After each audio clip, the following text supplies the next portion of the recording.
চেন্নাই দলটাকে কেমন দেখছো? চেন্নাই দেখো, চেন্নাই দল শুরু করেছিল খুব ভালো, এখন এই সময়টা আমি দেখতে পাচ্ছি না খুব ভালো খেলেছে। তবে বেশ কিছুদিন গ্যাপের পরে ওরা কীভাবে নিজেদের মেলে ধরে সেটাই হচ্ছে দেখার। তবে এই চেন্নাইয়ের থেকে মোহনবাগান কিন্তু ধারে বারে সব দিক থেকেই এগিয়ে আছে এবং ম্যাচে আমার মনে হয় সেটাই প্রতিফলন ঘটবে।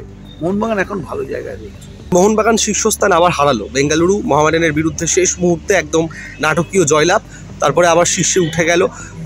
এই ম্যাচটা কিভাবে আবার কি শীর্ষে পৌঁছানোর একটা হাতছানি রয়েছে মোহনবাগানের কাছে? একটা কথা তোমাদের বলি, এটা একটা ম্যারাথন লিগ, সাপ লুডু খেলার মতো।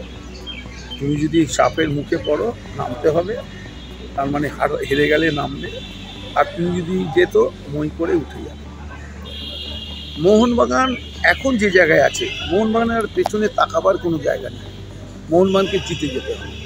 মোহনবাগান দলের মধ্যে একটা সংঘবদ্ধতা এসছে, একটা পরিকল্পনা মাফিক ফুটবল, গোছানো ফুটবল এবং বেশ কিছু খেলোয়াড়ের ব্যক্তিগত দক্ষতা এই মুহূর্তে মোহনবাগানকে একটা ভালো জায়গায় এনে দিয়েছে।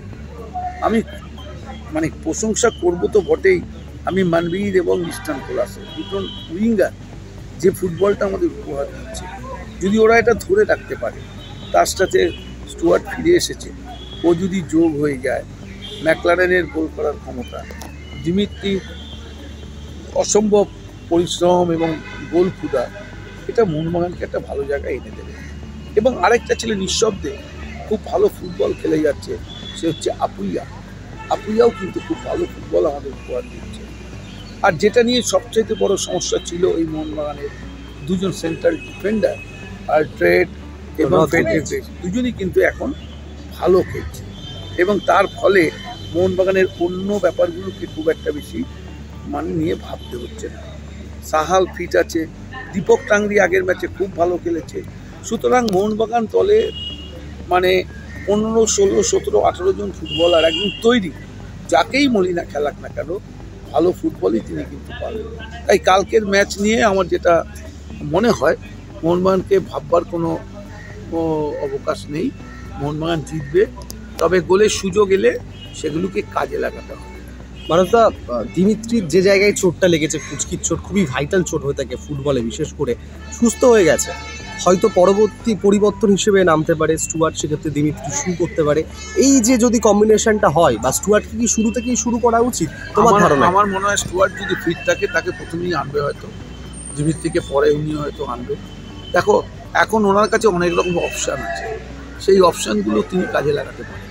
মোহনবাগান দল এই মুহূর্তে আমি তোমাকে বললাম, কে আছে কে নেই ব্যাপার নয়। মোহনবাগানের এটাই মলিনার সবচাইতে বড় বিষয়, যেটা আমার ভালো লাগছে, যে বেশ কয়েকজন খেলোয়াড়কে কিন্তু সে তৈরি রেখেছে। আজকে দেখো, গত ম্যাচে আশিস রায় নেই, কোনো সময় কি তোমরা বুঝতে পেরেছো দিব্যেন্দু যে ফুটবলটা খেলেছে?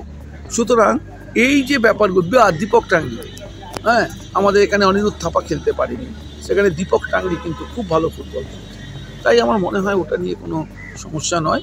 স্টুয়ার্ট ফিরে এসছে, এটা সবচাইতে বড় আমাদের কাছে খবর, এবং ওর আসাটা খুব জরুরি ছিল। এবং আমার মনে হয় অ্যাজ আর্লি অ্যাজ পসিবল মোহনবাগানকে কিন্তু গোল করে দিতে হবে।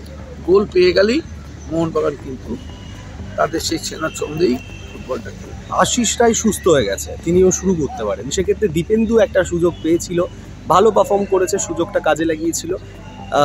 এই কম্বিনেশনটা কি আবার দীপেন্দুর ওপর কি কোচ ভরসা রাখবে না? দেখো, আমি তোমাকে আগেই বলেছি, ম্যারাথন লিগে অনেক রকম চেঞ্জ হবে। হ্যাঁ, একটা দুটো প্লেয়ার করে এরকমভাবে তিনি খেলিয়ে দেখিয়েও নেবে, এটা টিমের পক্ষে ভালো।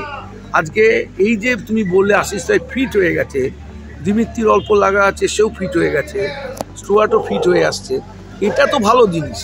এবার কোন 11 জনকে দিয়ে তিনি শুরু করবেন সেটা কোচের উপর। দেখো, 18 জনকে তো তুমি খেলাতে, 16 জনকে তো তুমি খেলাতেই পারবে, 11 আর 5 16 তুমি তো খেলাতে পারবে। সুতরাং তার কাছে অপশান আছে, আমার মনে হয় খুব একটা অসুবিধা হবে।